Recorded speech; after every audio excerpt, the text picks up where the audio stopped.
To determine if you have an INL or an INL clone arm, look for the tab under the wiper arm. If it's present, you have an INL clone arm. If it's missing, you have an INL arm.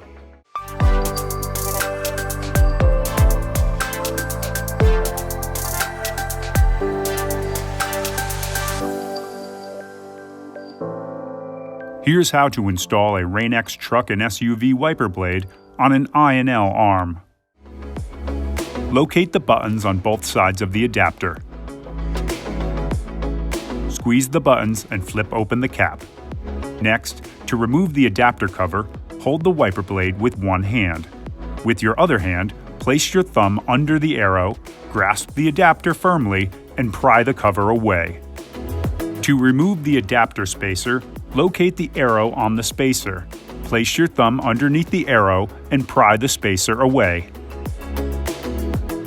You're now ready to install the blade. After you've removed the old wiper blade, make sure the wiper arm is in the up position.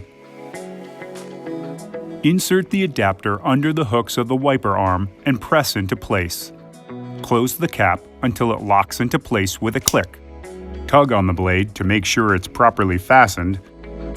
Remove the yellow plastic squeegee cover and lower the arm gently onto the windshield. Now activate the blade change indicator by removing the sticker. Over time, the black dot will turn yellow when it's time to change your wiper blade. Installation is complete.